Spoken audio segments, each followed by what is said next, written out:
In summary, the energy management commitments made for the outgoing period have been delivered upon. Furthermore, both the production and consumption of the relevant agencies have assessed the present circumstances and determined that the status quo can be sustained until the next period. For detailed statistics, I would refer you to the industry reports that have been distributed to all persons present.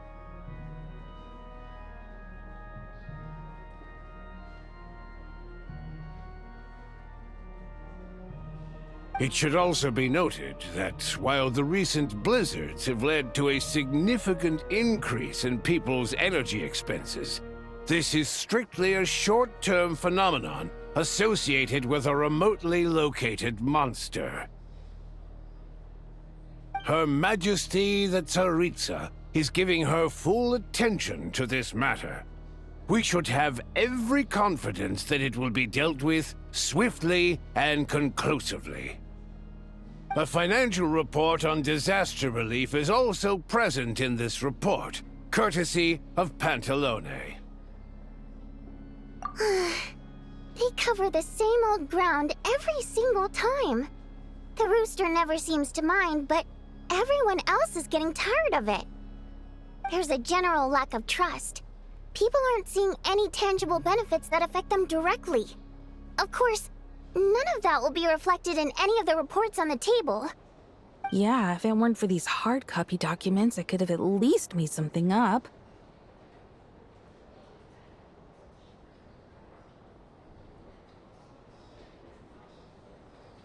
Oh, don't mind me. I'm just out here trying to hit my interview quotas. Bring out the kvass. Ever read it? Best-selling newspaper in town. If I remember correctly, you guys don't even have a sales permit. You have to sell from stalls on the street. Okay then, best-selling street stall newspaper in town. Still counts. Order! We will now open the floor to the representatives. If there are no further substantive issues to discuss, we will then proceed to a vote on this motion. Sneznaya has a long tradition of treating members of the Fatui armed forces and their dependents favorably. But recent surveys shows that Fatui families in remote areas have access to 15% less crystal than the average civilian family in Sneznograd. It's been said many times before, but it bears repeating now. There needs to be a clear and consistent rationale behind how crystal is allocated, or we will soon face immense public backlash. Perhaps you wouldn't need to keep repeating yourself if you would hear me out for once. I say again, true consistency exists only in principle. In the real world, fairness is relative. You appear to treat resource allocation as a simple function of production and population. So what about when the equipment used in production breaks down? Have you factored that into your equation? And do you even know how long it's been since Sneznaya last conducted a census? If I knew the answers to questions like that, I'm sure I'd be a very wealthy man. And I doubt I'd be going by child. I'd like to bring the focus back to the specific issue I raised. Or do you wish to deny that favorable treatment for Fatui dependents is our long-standing policy?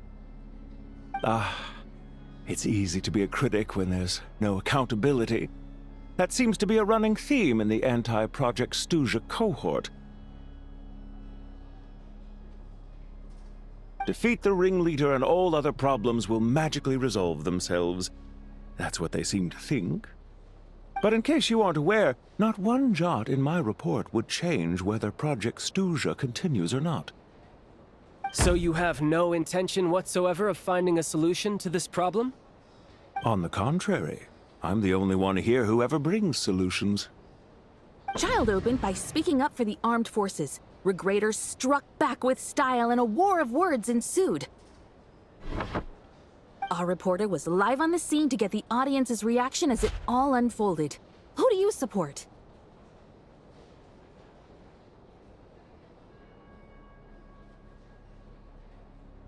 The people have spoken!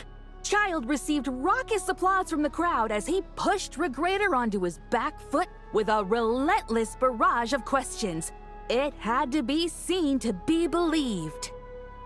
Now you see why they don't have a sales permit. However this reporter wants to spin things, I haven't forgotten that Tartaglia was representing the Northland Bank when we first met in Liyue. So surely, their relationship can't always have been this strained. You two are getting off topic. Let's focus on what the data is saying. Mr. Pantalone, may I speak on your behalf? Oh, please do. I'm more than happy to save my breath. Crystal distribution policy undergoes modifications with each new period, the ultimate goal being to find the most reasonable method of allocation, which I believe is what Mr. Tartaglia also seeks. But I fear many may have been misled on this topic by extremist activists. To clarify, Project Stuja is not the root cause of the problem. It is merely a framework for resource distribution. The most recent reports all point to Sneznaya's resilience and adaptability during this period of fine-tuning, and give clear indications that a distribution framework is improving with each iteration. To make drastic adjustments without first considering the risks would likely do more harm than good. It would be a waste of the hard-won experience we've gained to date. Renowned scholar of finance, Arapov spoke up to clarify the fiscal logic, clearly alluding to social organizations like the Rokot in his words. With the notorious Lelex still active to this day, should the Rokot be held responsible? No, there is someone else to blame. She's just rephrasing what Mr. Pantalone said. The Rokot are the critics he accuses of taking no responsibility for their actions. As for Lilac, you won't have heard of him yet. He's currently the most famous member of the Rokot. Well, more like infamous. Ending Project Stuja has become an obsession for him. Unlike the more decent ones among us, he believes that votes in the Vetcha are all that matter. So whether it's threats, coercion, or bribery, he'll use whatever means necessary to get people to change their vote. And since we're already on the subject, what do you think of Lelec's methods? Are you for or against?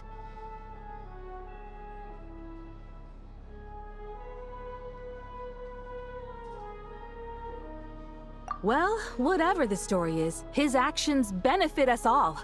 We stand with Lelec. At least someone here wants to take this discussion seriously. I've been considering that issue myself. What you really need is more precise regional data, right? I think it would be easiest to let the Fatui handle it, since they're already in charge of Crystal shipments anyway. We may as well get them to collect some data while they're at it. Whatever you need, you can ask the Fatui to look into it for you. In terms of supervision, I think the Druzhna would be a good fit. I had hoped to discuss this with Miss Vesna, but sadly, she's not present.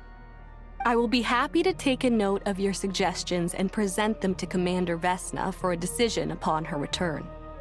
The Commander has always taken a keen interest in Project Stuja. However, given the Druzhna's demanding workload, I'm afraid it may prove difficult for them to provide any practical support. Let us refrain from jumping to conclusions until a concrete and actionable plan is in place. My apologies, Lord Rooster. There are numerous issues to address here, including manpower, time sensitivity, and reporting lines. Nevertheless, I support drafting a proposal. Follow the usual procedure, and it can be raised as a new motion for all parties to evaluate at the appropriate time. In that case, I'd like to share one thought before the proposal is drafted. The issue of time sensitivity was raised just now, which I presume relates to the official reports. In fact, the Energy Commission already collects regular statistics on each urban center and its surrounding area. Would these be of any use? That's a good idea. I read every issue of Sviet-Lolaidovka's report, and although my focus is mostly on the section about equipment operation, the energy consumption statistics also yield a lot of insights. Be that as it may, does no one see an issue with using local data to determine crystal quotas? In the long term, it seems like a very risky solution. Not if they are used purely for reference. So long as we have the report from the Northland Bank's headquarters to corroborate it, no one will be able to fool me. Very well then. It appears that this arrangement is acceptable to all parties. Yeah, sounds good to me. The members reached a provisional consensus on the issue of improving treatment for Fatui soldiers.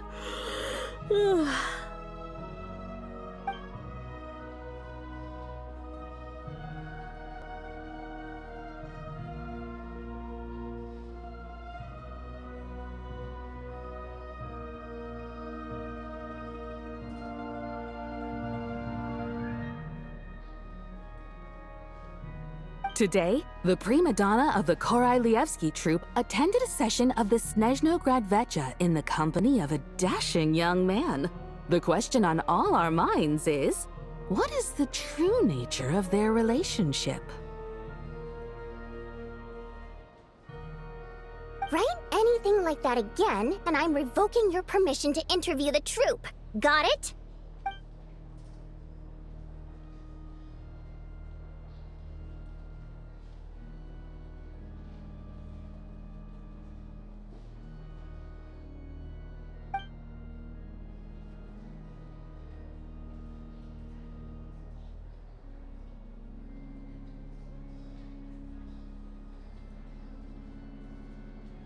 Now then, if there are no further contributions from those present, we shall proceed to the final vote.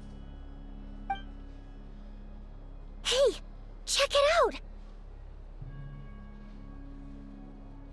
What made him vote against? Why now?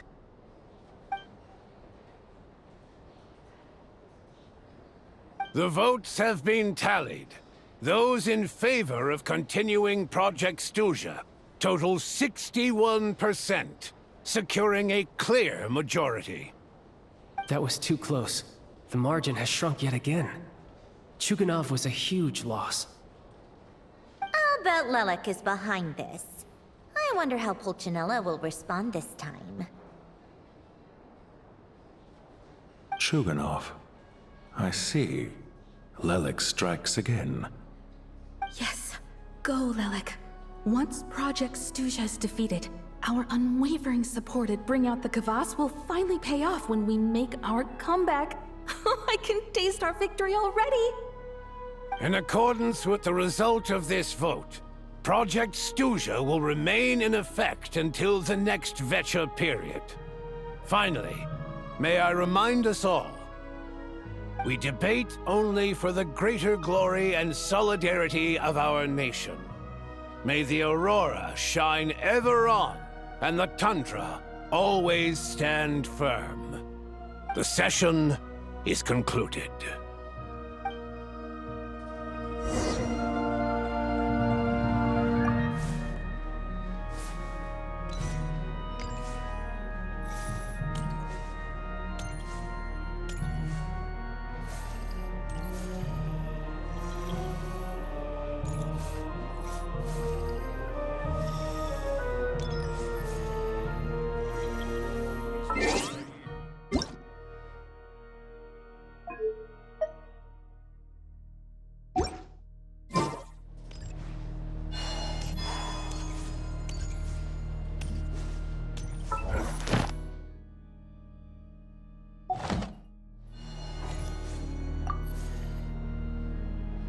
I have to say, I really wasn't expecting Chukanov to vote against Project Stuja. Well, in principle, Sneznaya's business and political elites ought to be the ones least likely to oppose it. As we heard, Project Stuja is basically just a resource distribution framework that requires everyone to cut back during the winter. But even if the policy got cancelled, the Tsaritsa's energy needs wouldn't suddenly go down. The extra demand from the public would have to be filled from somewhere. So logically, the factories would have to take the hit.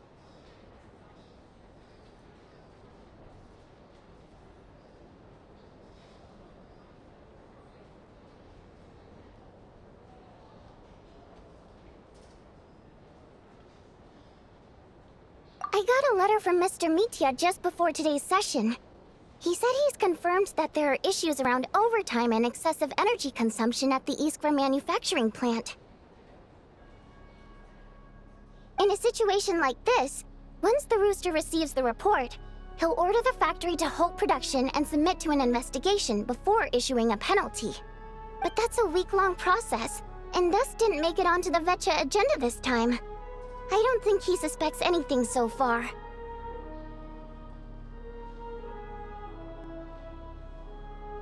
Exactly. And as you know, he's a very selfish person. I was originally gonna try and flip him after he received notice of the official sanctions. My plan was to convince him that the whole thing was completely unfair. Rather than just sit back and take the hit while his factory stopped production, he'd be better off voting to end Project Stuja.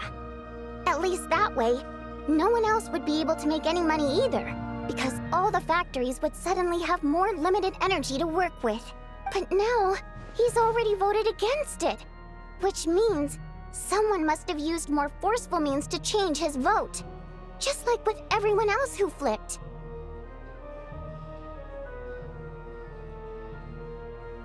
Yeah, no one knows why Lilac is so obsessed with ending Project Stuja, but by the looks of it, he's inching closer and closer to success. Lelik must have strong motivations, given how he'll stop at nothing to achieve his goal. Maybe he knows the full truth of Project Stuja. Maybe my next step should be to focus on him. All right. What are your plans for the rest of the day? Shall we head out? Hey, comrade. I noticed you were here during the debate. I didn't take you for a political enthusiast. Greetings, Harbingers. I just happened to have some free time today, and my new friend here thought it might be fun to check out the Vetcha. Ah, Odette must have introduced you. Looks like you two are getting along pretty well. I'll leave you to catch up. I should head back to the troop. Sure. Break a leg and all that.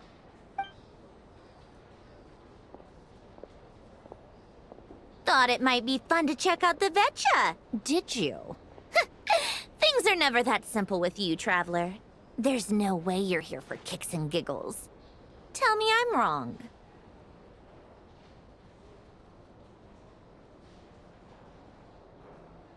Oh, yeah. To some, he's a captivating enigma. To others, he's the bane of their existence. No one ever thought that some anonymous nobody from the Rokot could cause such a stir.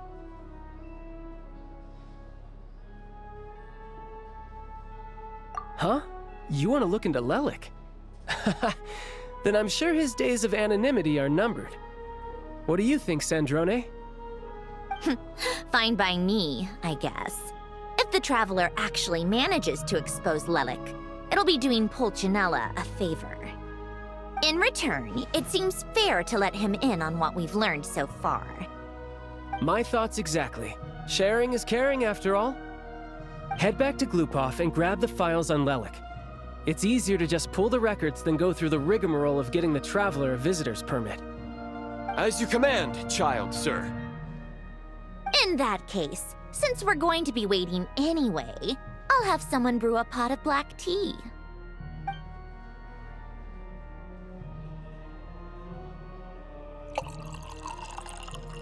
One common thread among the many incidents Lelik has been involved in is that the victims are all too scared to share any real information about him. Clearly, he must have threatened them in some way. His modus operandi is to silently infiltrate the scene and leave a threatening letter behind. But neither the letters nor the crime scenes ever yield any clues to his identity.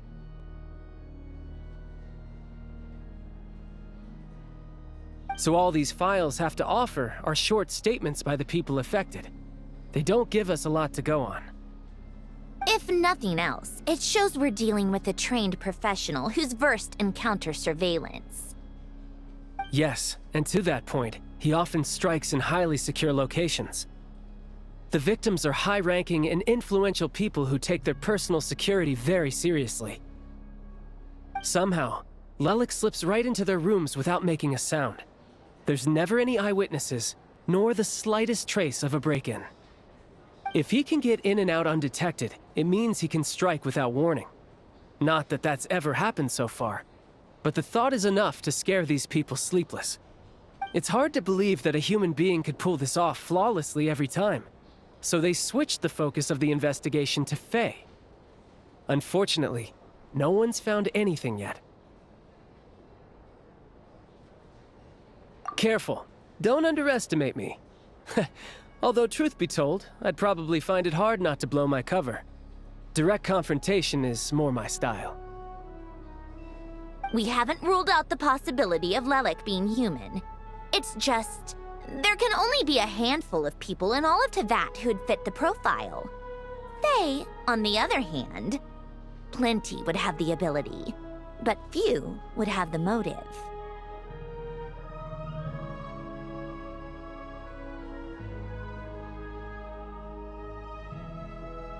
No, not as strong as me. You'll never find the culprit with criteria like that. Let's go with a little weaker than me. There's no denying that Master is strong, but meticulous. We can only hope. He's just trying to find a reference point. Stop getting fixated on who's stronger than who. But that's the most important thing. In my opinion, anyway.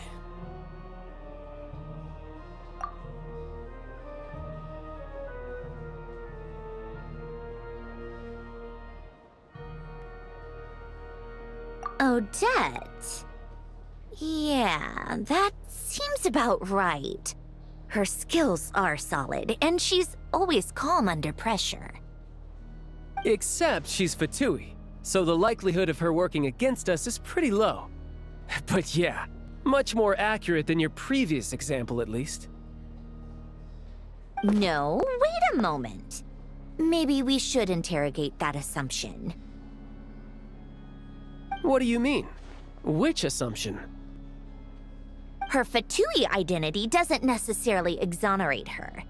And when you think about it, the Rokot would be precisely what she needs to conceal her identity. Plus, she wouldn't need to be such a pro at covering her tracks. She'd already know where the Fatui will be and when, so she could choose the perfect time to act. Oh, yikes. I was just thinking out loud. Why is this starting to sound like such a convincing theory? Still, what reason could Odette possibly have for trying to call off Project Stuzia? Arlecchino would be the best person to ask. She knows Odette best. Unfortunately, she isn't back yet. Rosaline used to open up to her in private about her struggles with Odette.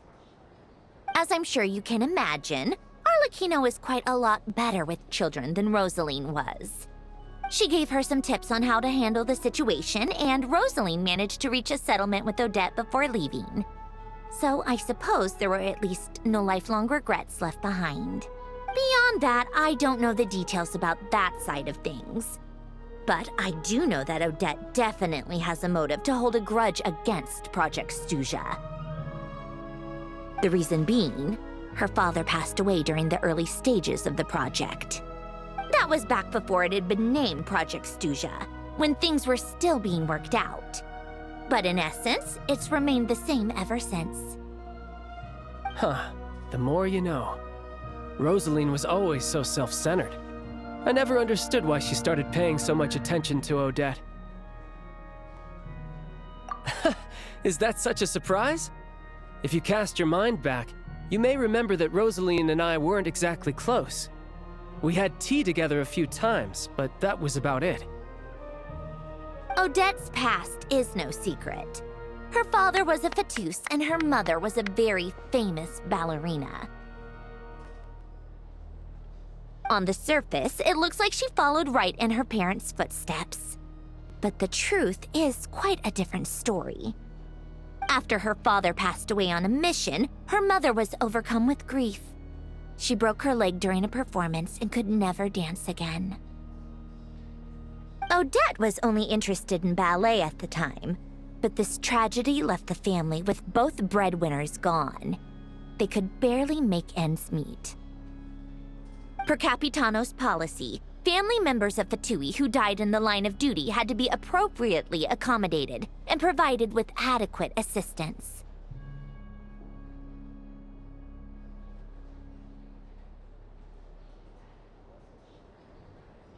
So, regardless of how Rosaline may have felt about it, it fell to her to resolve the issue of Odette's family's livelihood.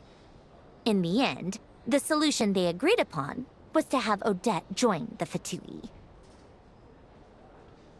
Right, because the alternative would have been a one-off compensation payment, I guess.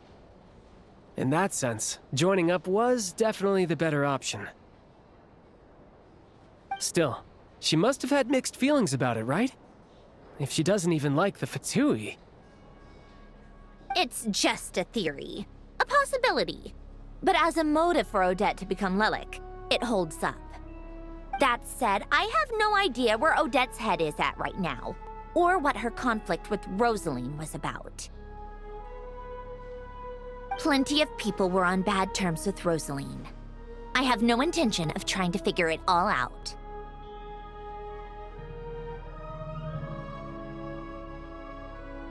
Yes, but there's not much point in discussing that now. Yeah, back to Lelik. Since our investigations so far have turned up next to nothing, we've got nothing to lose by trying a new angle. Funnily enough, Tonya and I had actually made plans to go to the theater tomorrow to watch Odette's rehearsal. Unfortunately, thanks to this Lelik situation, I'll be stuck working overtime again. Which means you can go in my place. No point wasting the ticket. Plus, you'll get to meet Tonya. Spirit Seeker. Quite the classic ballet. It was passed down through Odette's mother's family for generations, though it hasn't been performed in years. But Odette's been practicing it diligently, and it's finally ready for a return to the stage.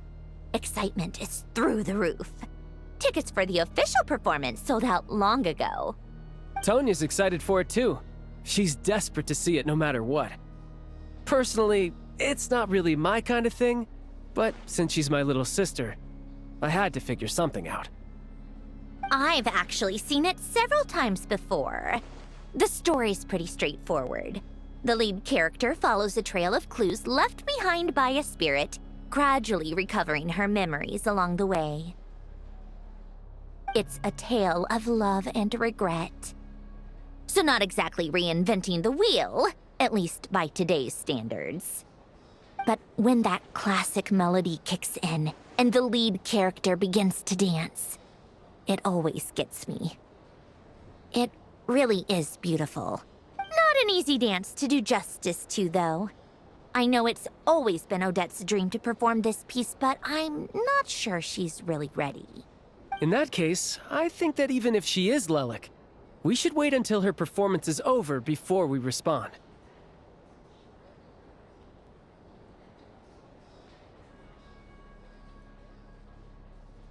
I'll let you take it from here, comrade.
Hello again.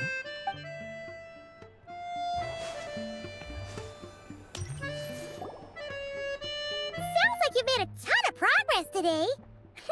It's good that everything's going so smoothly. Next step is to head back to the theater, and get a clear answer from Odette.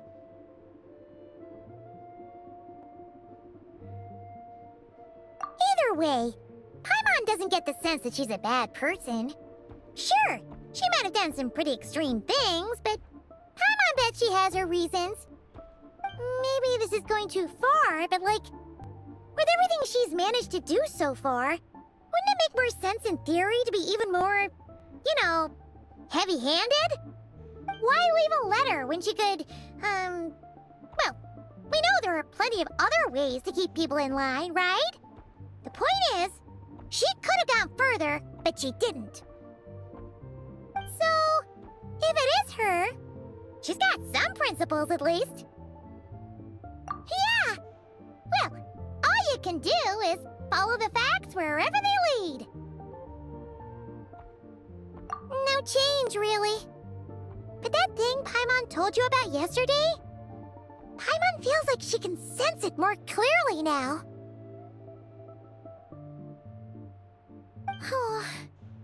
Hearing you talk about your day makes Paimon itch for an adventure. If only she could be there with you so we could experience it all together. Yeah, I wish you could be there too. I'm not used to adventuring alone. But don't worry, we'll get to the bottom of this. Guess it's just one of those things. Never mind. Paimon will behave herself and keep resting.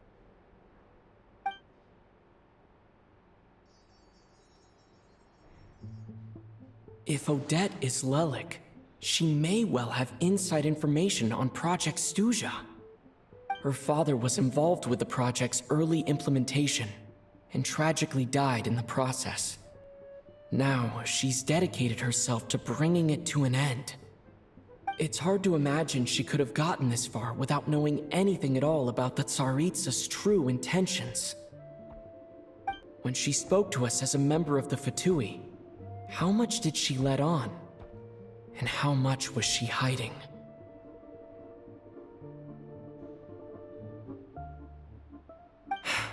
Only time will tell.